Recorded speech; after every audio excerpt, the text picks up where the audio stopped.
Hey guys, I'm Lindsay. I just wanted to get on really fast and make a video to kind of tell you my mom's story and kind of how I dealt with it. When I was in 5th grade, I was 10 years old, my mom was diagnosed with breast cancer.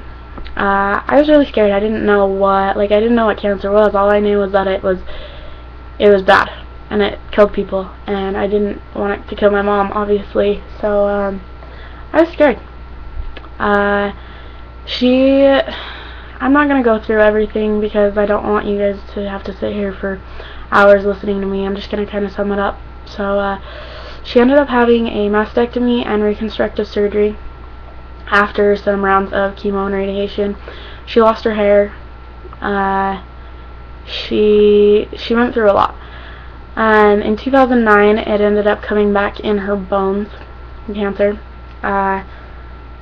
So she ended up having a hip replacement because it was eating her bones. And then a few months later, she had a hysterectomy because one of the medications that she was taking for her cancer required her to have gone through menopause, which she hadn't. So she had a hysterectomy. About a year later, she had a rod put in her leg because, again, the cancer was eating her bones and it was about ready to just crack in half, which obviously is not good. So,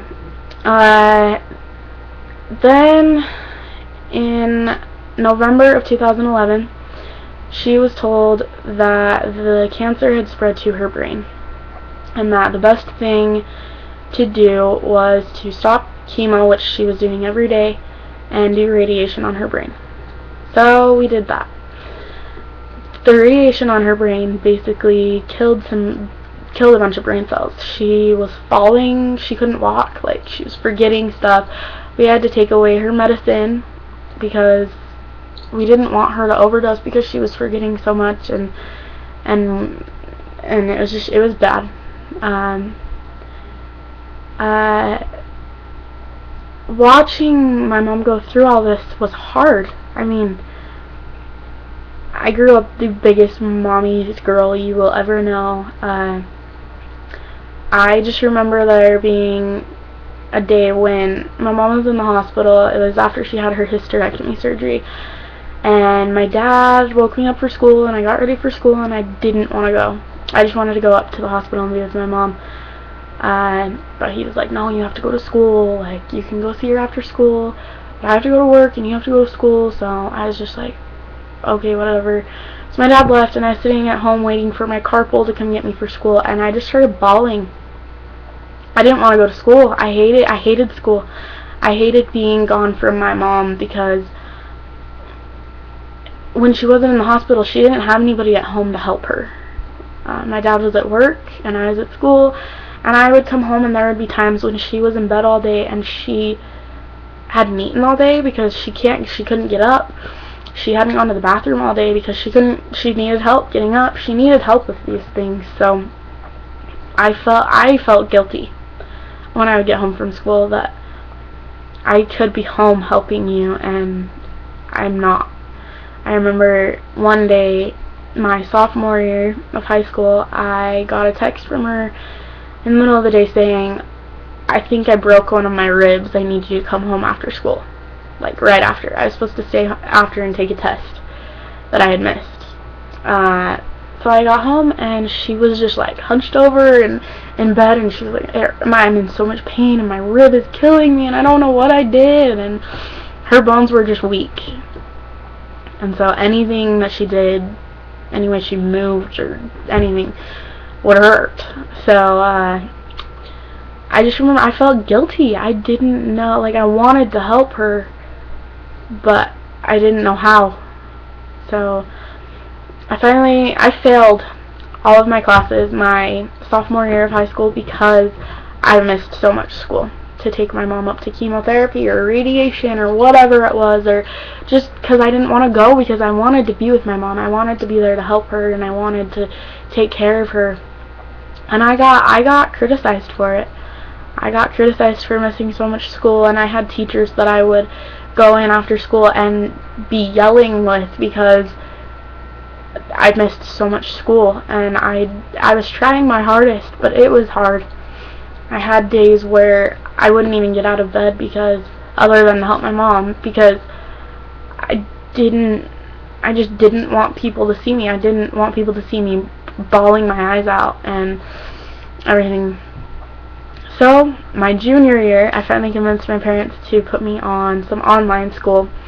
So, I left my high school and I went online, which helped a lot. I was at home all day and I could take care of my mom. But it also got really annoying. I love my mom to death, but it was too much for a 16, 17-year-old to be handling. Not even 16 or 17. I was like 15, 16. I mean, I was at home 24/7 taking care of my mom.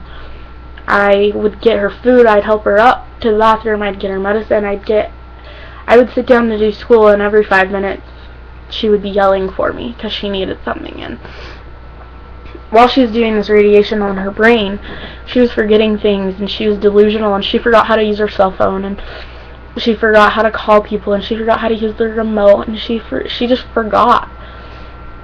So every 5 minutes I would have to be back in her room showing her how to do something simple as like turning on the TV. And that was hard to watch. It was hard to watch my mom losing it. That's basically what she was doing. She was doing radiation on her brain, and while she was doing that, she had stopped chemotherapy. And while she was not doing chemo, the cancer in her bones spread to her lungs. She couldn't breathe. Her lungs were filling up with fluid, and she was basically drowning. So every couple of days she was up at the hospital getting her lungs unclogged, drained, which was disgusting. She ended up having like a permanent drain put into her back so that we could drain it at home, because that's how fast it would fill up. It was filling up so fast, and she wasn't eating, because when she would eat, it would push on her lungs and it would hurt. So she lost tons of weight, and she was bigger. So it was she wasn't eating. She was just becoming basically anorexic and just was not eating. And to see your mom going through that after growing up and saying, oh, you need to eat, like, eating's good for you, don't be anorexic, don't do this. And now to watch my mom going through all this, it's like, what do I do? Like, I know it's not good for her, but we decided, my brother got married in February, the end of February 2011. Or no, 2012, sorry. And my mom went to his wedding in a wheelchair, on oxygen. She had been on oxygen for about a year now because she just couldn't breathe. It was getting so bad to the point where she couldn't breathe on her own. So she was on oxygen, she was in a wheelchair, but she looked amazing at my brother's wedding. About a week after my brother's wedding, we found out that her uncle, who also had cancer, had passed away. So there was going to be a funeral a week or so later up where we were. So all of her family was going to be flying in and for his funeral. So in the meantime, we thought, well, we don't know how much longer my mom has. She had 2 grandkids. Me, I was 16, my sister and her husband and her 2 kids, and my brother and his wife and their 4 kids, and so it was just like, my brother had married into these 4 kids, and they didn't really get to know her, because the real her, because she wasn't her, and it was sad.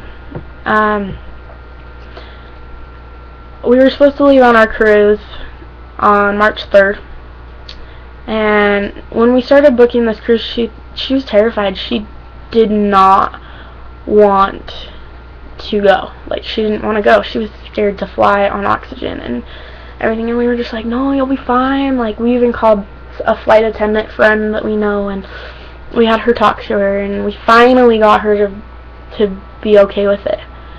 And she's still scared, but she was gonna go.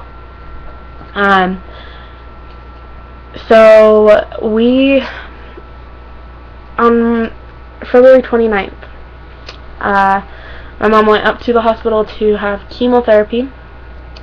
We were leaving on our cruise on March 3rd, and they decided that her blood counts were too low and she couldn't have chemo that day. So they decided, since she's leaving in a couple days out of country, let's give her a blood transfusion, get her some blood, and hopefully it'll help her. So they did the first blood transfusion that day on February 29th. March 1st, they said, come back on March 1st and we'll give you another one. And so that night, February 29th, she came home and she was just exhausted, like, which was pretty typical, because, I mean, you go up there and you have this poison put into your body all day. That's gonna wear you out. And she was up there almost every day, so we just kind of let her sleep and everything. And then March 1st came, and I went downstairs and I got her, like, I woke her up and I got her ready and everything. And then she started yelling at me because she wanted more medicine. And my dad and I had this paper where we wrote down the times that we were giving her medicine so that we didn't accidentally give her too much or anything. And I looked at the paper, and my dad had just given her medicine like an hour ago before he left for work, and I was like, I can't give you any more. Like, I don't know what you want me to do, but I can't give you more. And she was freaking out at me. She was yelling at me, you need to give me more, like, I'm in pain and you don't understand. And I just remember I broke down. I started bawling, and I was just like, I don't, like, you're gonna overdose if you do this. This was basically like a year or so before this. I was out in the other room, and I was on the phone with my grandma, and I heard my mom yelling, and she was like, Lindsay, and I was like, hold on, I'm on the phone. And she goes, okay, well, I might be passed out by the time you get in here. And I was like, what? Like, why? So I walked in, and she was like, I'm gonna throw up. I don't feel good, I'm gonna throw up, and I'm gonna pass out, and all this, and blah, blah, blah, blah. And I just didn't know what to do. Like, I cannot handle throw up. I'm one of those people that I just can't do it. Like, and she was, like, gagging and everything, and I was like, my dad was at work, I was home all by myself with her, and I just remember going outside and bawling and calling my dad, and I was like, I don't know what to do. Like, so for this to be happening again, I didn't want to have to call my dad again at work, and I was just like, I just broke down in front of her this time, and I was just like, you can't do this. Like, I can't give you more. She finally calmed down after the medicine had finally kicked in, and her sister came and picked her up to take her up to get her blood transfusion. I told her to call me when she was leaving the hospital so that I could head home, because I was going to go over to my sister's and help her pack for this trip. And she said, okay, yeah, I'll call you when we're leaving.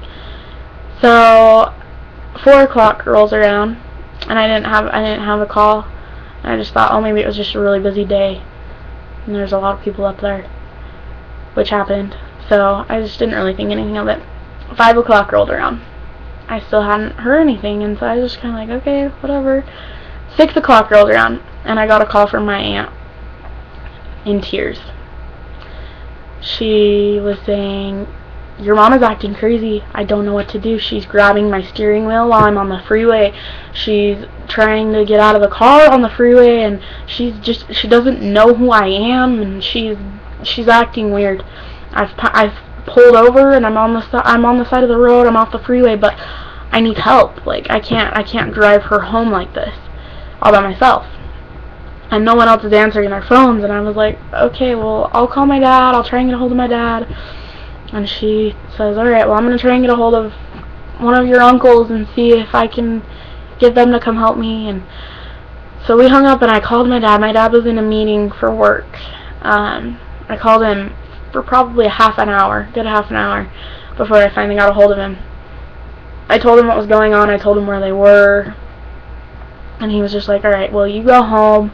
I'll head out there to help. And you just be home so that when we get home, you can help get her in and calm her down and everything. And I was like, okay. So I headed home, and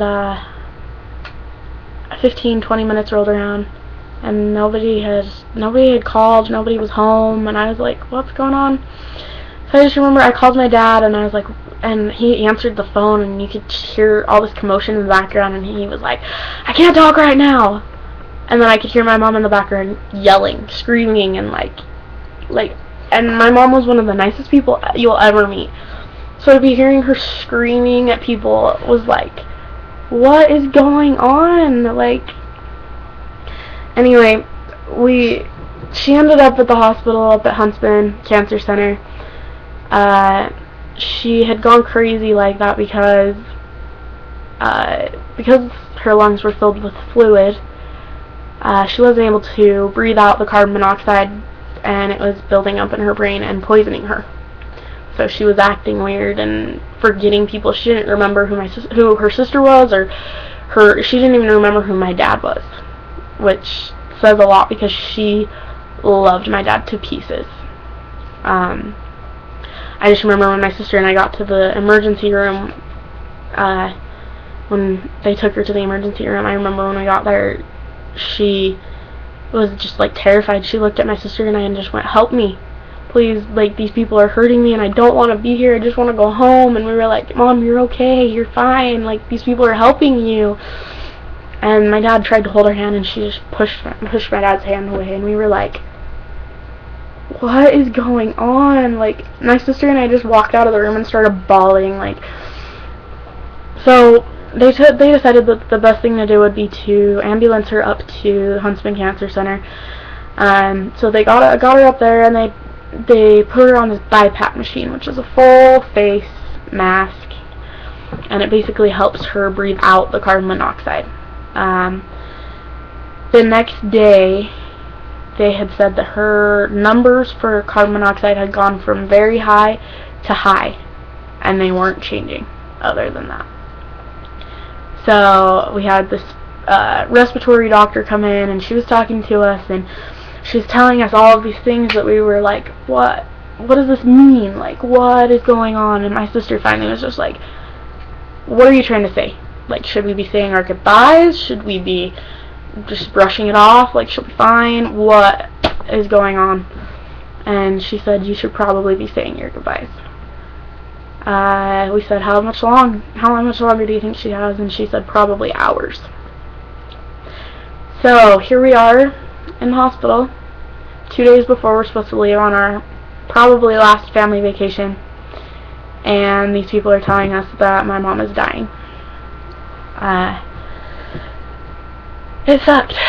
I just remember leaving my mom's room in full on tears and just calling my friends, and I was just like, I don't know what to do. Like, I'm 16 and my mom is dying. I remember we called all of her family, and within an hour, her whole entire hospital room was just filled with family. And because she only had hours, they let my little nephews, who were at the time like 1 and 3, come up she was in ICU, and they let them come up there so that they could say goodbye. And I just remember my little 3-year-old nephew was just like, he didn't really know what was happening, but he knew it wasn't good. We didn't tell him that she was dying or anything. We just said, we just need Nana's sick. We just need to go say hi to her. And I just remember when they walked in, my nephew would not look at my mom with that big mask on her face and everything. And I remember he wouldn't let go of my sister, and I walked over to him, and he had tears rolling down his face, and so he knew something was up. He didn't know what, but he knew something was up. So that broke my heart even more. Um, they finally took my sister and my brother and my dad and I into a room where we had to decide what we were going to do. We had my mom's will, which said she didn't want to be, if she was going to have to live on machines, she didn't want to be resuscitated. So we just decided to take her off all of these machines that were keeping her alive and just let her go on her own time. She ended up in the hospital for 6 days, being in the hospital for 6 days. The day that we found out that she was dying, we called her dad, who was in England on a mission still, and we all didn't know what to do, like, because England's quite a ways from Utah. So after she had been in the hospital for 4 days, we were like, you need to fly out here. You need to try and make it out here before she goes. Because they told us she had hours and she's been in here for 5 days. So he got there March 5th at like 12:15 at night. And the look on my mom's face when he walked in the room was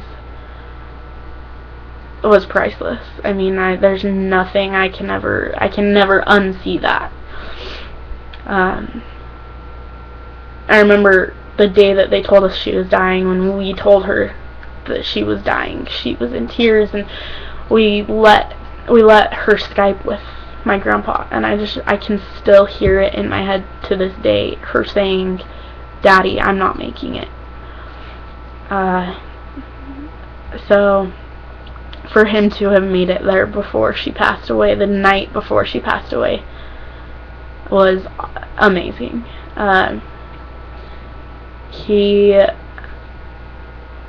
It was a life-changing experience, those 6 days in the hospital. My mom died at 2:45, March 6, 2012. I was 16, and yeah, it's September 1st, 2013 right now, so it's been a little over a year and a half, and it sucked. There have been times when I've been having guy problems or something where I try to talk to my dad about it, and he tries to be there, but it's just not a mom. Like, I'll need her there to talk about guys, or even like something I want to do with my hair that I need help with. Like, she's not there. She can't help me, and the little things like that suck, but the thing that's gonna suck the most is when I graduate, when I get married, and when I have kids, because I'm not gonna have my mom there. I missed a lot of school. My whole life, I've missed a lot of school. I failed all of my classes my sophomore year, junior year. I passed them all, but I was at home doing school, so I didn't really have any friends at school. I was supposed to have graduated in 2013, so the beginning of this year, and I didn't because I missed so much school. But there is not a day that I missed that I regret missing, because every day that I missed was one more day that I got to spend with my mom.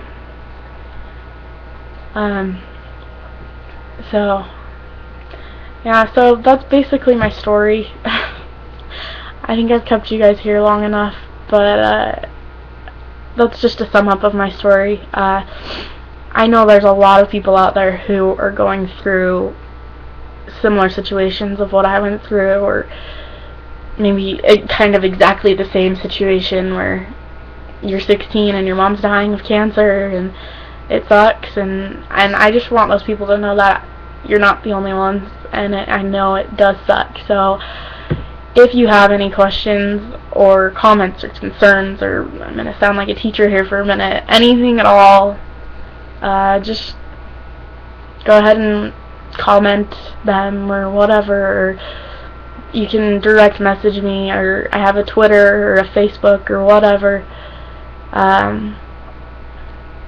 just let me know, because I really do want to help people. I love sharing my mom's story, and I love giving people my point of view on what happened and everything. So if you have any questions or anything, just go ahead and ask them, because I'm all ears, and I would love to hear other people's stories and everything. So thank you guys so much for listening to me rant about my life and everything. I hope that my mom's story has touched a few people's lives.